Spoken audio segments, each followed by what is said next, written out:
पूरी दुनिया में इजराइल और फिलिस्तीन, इजराइल और हमास की जंग की चर्चा हो रही है। और इस बीच रोज रोज वक्त वक्त पर बहुत सारी अपडेट सामने आ रही हैं, तमाम तरह की खबरें सामने आ रही हैं, बहुत सारे सवाल खड़े हो रहे हैं। अब तक दोनों ही तरफ से करीब 4,000 से ज्यादा लोगों की मौत हो चुकी है। 1400 के करीब लोग इजराइल की तरफ से मारे जा चुके हैं और करीब 2600 के करीब लोग, उससे ज़्यादा लोग फिलिस्तीन की तरफ से मारे जा चुके हैं। इजराइल की तरफ से ये कसम खाई गई थी जब हमास की तरफ से इजराइल पर हमला हुआ कि हम हमास का खात्मा करेंगे और गाजा पर कब्जा करेंगे। अब इसके बाद अमेरिका का जो रुख है वो बहुत मायने रखता है। जब इजराइल पर हमास ने हमला किया तो अमेरिका ने पहले ही दिन कह दिया था कि ये जो हरकत हुई है हम इसके खिलाफ हैं और हमास के खात्मे के लिए हम इजराइल के साथ खड़े हैं और इजराइल को पूरा अधिकार है अपनी सुरक्षा करने का। लेकिन जैसे जैसे युद्ध आगे बढ़ता रहा और इसकी भीषणता निकलकर सामने आई है, उसके बाद ये सवाल उठने लगे पूरी दुनिया में कि इजराइल की पूरी कोशिश है कि वो गाजा पर कब्जा कर ले। तो इसके बीच अब अमेरिका के राष्ट्रपति जो बाइडेन ने एक इंटरव्यू के दौरान कहा कि अगर इजराइल इस तरह का कोई कदम उठाता है, गाजा पर कब्जा करने का कदम उठाता है, तो ये गलत होगा।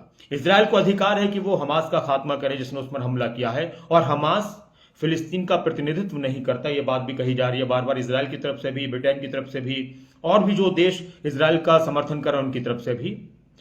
और अमेरिका ने भी बात कही है कि हमास फिलिस्तीन का प्रतिनिधित्व नहीं करता, हमास इजराइल का दुश्मन है, इजराइल को पूरा अधिकार है कि हमास ने इजराइल पर हमला किया, उसके नागरिकों को मारा, उसके सैनिकों को मारा, तो वो इसका खात्मा करे।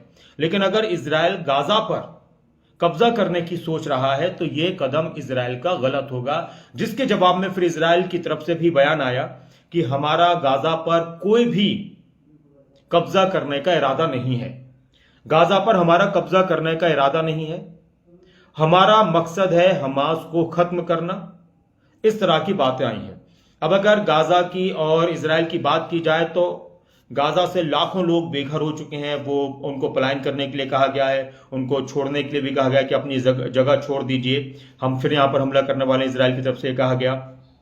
और अब तक जो आंकड़ा आया है कि 10 लाख के करीब लोग खान यूनिस जो वहां पर जगह है वहां पर पहुंच चुके हैं और उनके सामने तरह तरह की समस्याएं हैं। ये जो युद्ध चल रहा है इसमें दोनों तरफ से इंसानों की जान गई है, कहीं ज्यादा कहीं कम।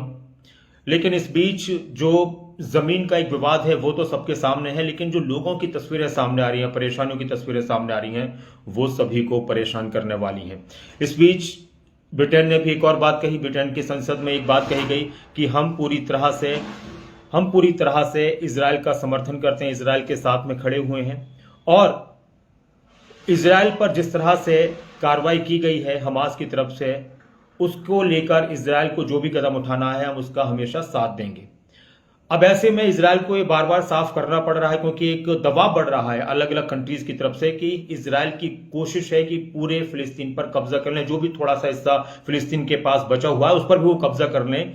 तो इसको लेकर एक तरफ जहां अमेरिका ने इजराइल का समर्थन करने की बात कही, तो वहीं दूसरी तरफ ये बात भी कहती है कि अगर इस तरह की कोई कोशिश होती है तो ये गलत कदम माना जाएगा, जिस पर इजराइल की तरफ से सफाई दी गई कि हमारा गाजा पर कब्जा करने का कोई हमारी कोशिश नहीं है, कोई इरादा नहीं है, बल्कि हम हमास को खत्म करना चाहते हैं।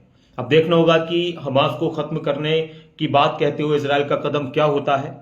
और अमेरिका ने जो एक तरीके से कह सकते हैं कि चेतावनी दी इजराइल को इस मामले में कम से कम, तो अगर इस तरह की चीजें होती तो आगे आने वाले वक्त में अमेरिका का किस तरह का रुख रहने वाला है। बहुत सारी चीजें इस युद्ध को जोड़कर निकलकर सामने आ रही हैं। वक्त वक्त पर तमाम अपडेट्स आपको रूबरू कराते रहेंगे। आप बने रहें फेसबुक के साथ। अपना ख्याल रखें। नमस्कार।